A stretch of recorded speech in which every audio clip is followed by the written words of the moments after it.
A whodunit murder mystery starring most of the main MCU characters.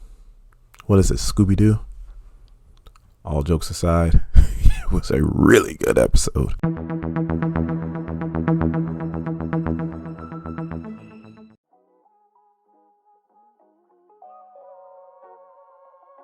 So just like in Iron Man 2, Tony Stark is eating donuts inside the donuts. Nick Fury and Natasha Romanoff show up. They get him down, start talking to him.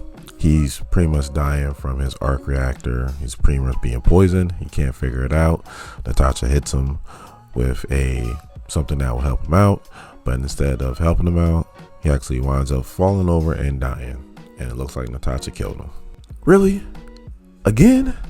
So Natasha's arrested. She's about to be carted off. She says she didn't do it. Nick Fury actually believes her, but she says, like her, his hands are tied. I see what he did there. She was handcuffed. So Nick Fury tells her to do her spy thing and find out what the hell's going on. She gets out her handcuffs, beats everybody in the truck, and escapes. So just like in the first Thor movie, Thor's hammer falls. Phil Coulson finds it. They put a perimeter around it. Except for this time, Nick Fury shows up because I guess Iron Man's dead. So Thor shows up, starts beating everybody up. Coulson sees him, says how gorgeous his hair is. Hawkeye's in his crow's nest. He says, yeah, this dude does have some great hair. Hawkeye says, try to take a shot. Nick Fury says, no, you want to see what happens. Just when Thor grabs a hammer, there is a lightning strike, and then Thor gets hit in the heart with Hawkeye's arrow. Ha! See, Thanos? You don't gotta always go for the head. You can go for the heart too. So now it looks like Hawkeye killed Thor. He's being detained. He's saying he didn't do it.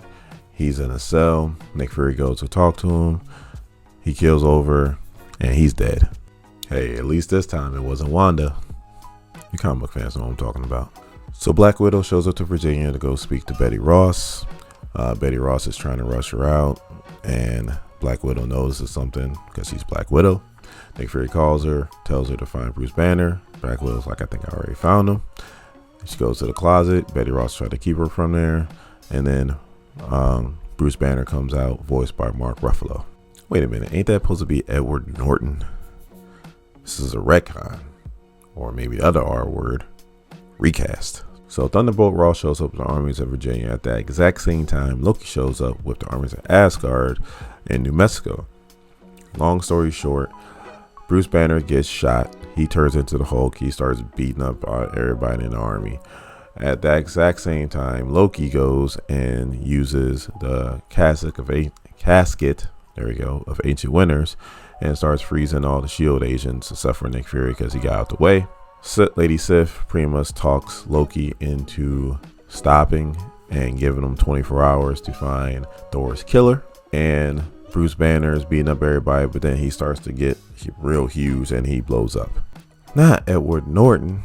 Mark Ruffalo. Not Mark Ruffalo. So Black Widow does some more investigating. She finds that a dead woman is accessing the files of the Avengers Initiative. Her being Black Widow, she knows somebody's in there with her.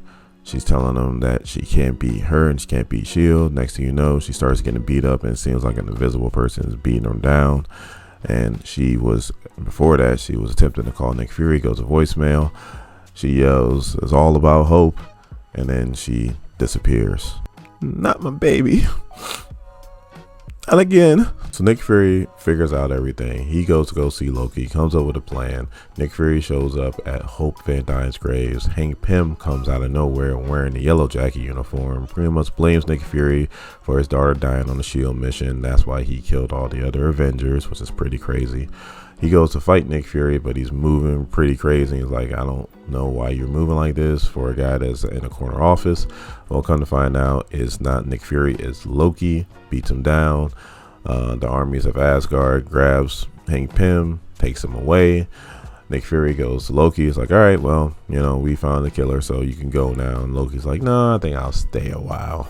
You knew that was going to happen. So Loki takes over the world in one day and sets the exact same speech he said in the first Avengers movie. Nick Fury is visiting all the dead Avengers.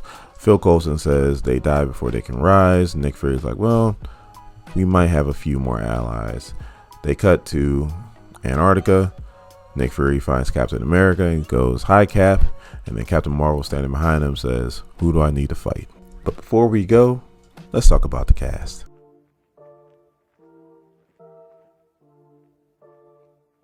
First, we have Natasha Romanoff, aka Black Widow. She is voiced by Lake Bell.